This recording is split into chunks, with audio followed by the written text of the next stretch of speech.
No, we have to go.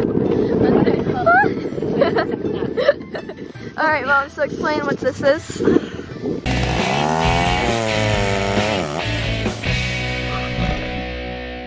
This is looks like a whirl of branches that was maybe right here. Isn't that cool? It's a sign. It's a star. So, yes! I've never worked with this kind of pine before. The theme this year was Hokkaido wildlife. Well, you're not really like get inspired by wildlife though. Is that a nice way of saying I'm not any good at wildlife? Wow. Both are true. I'm not really into wildlife so much, and I'm not especially great at wildlife because I don't geek out on it so much. So yeah, during the process of getting ready for the EZO CUP, I did a lot of research into the spirit animal sort of traditions. Thought maybe there would be a workaround. For the wildlife theme, I was inspired by the Ainu. The Ainu are the indigenous people of Japan.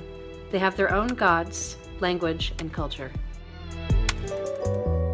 And similar to the Native Americans, they believe in spirit animals, though that's sort of not exactly the same.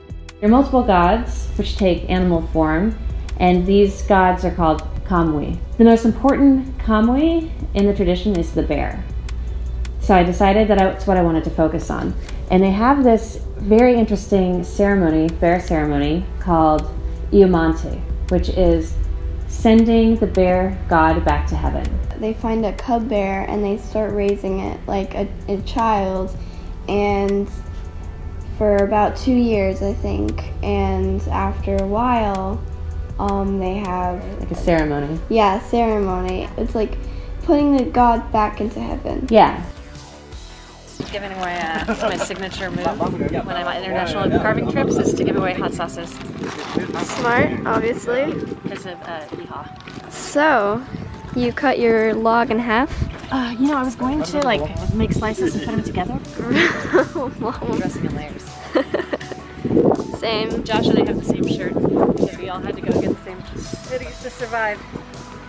Yeah, it's freezing. We all thought it'd be warmer. We had different criteria we were supposed to meet for this competition.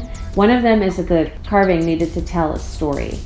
So I wanted to use Iomante as the story and the bear figure as the canvas story. I think the whole shape will be, this is kind of fat because I thought I was going to do 2 logs, but instead I think I'm going to just focus on one because I don't have a lot of time for gluing and all that. So I'm going to make it skinnier.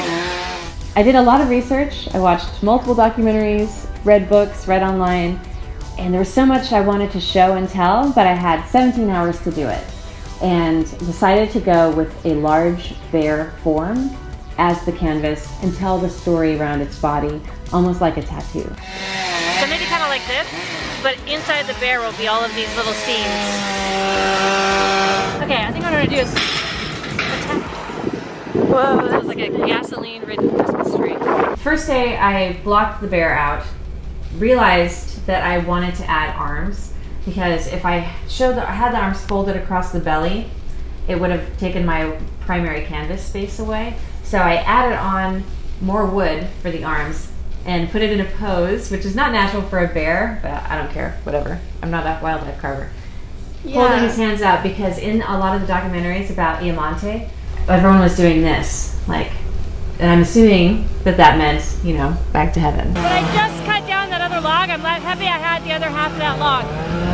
So I decided to add the arms to make it wider. So I ripped it down the middle, about halfway down, cut each end carefully so it wouldn't crush me.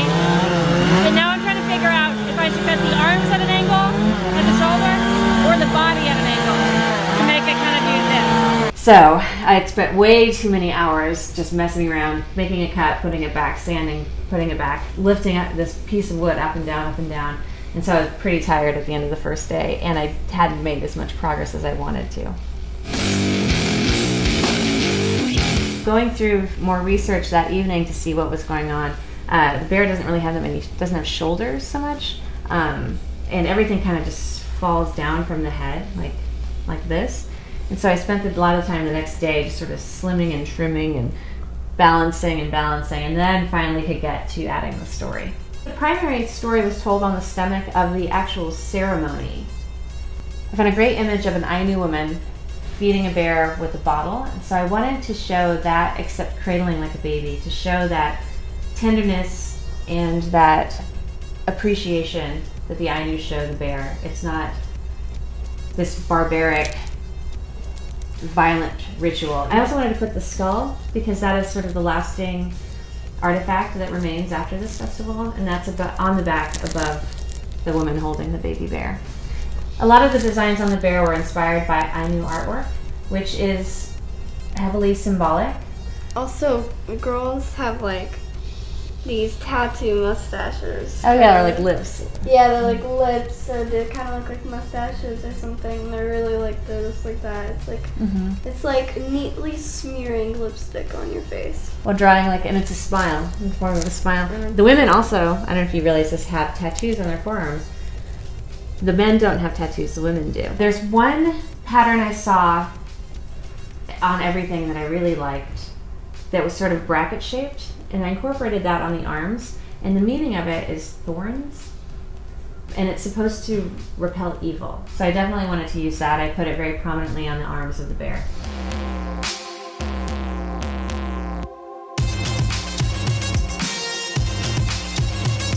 If you liked this video, please share it with your friends. Yeah, and subscribe to this channel, to like the video, and to follow all of her social medias, which will be in the link in the description. So yeah.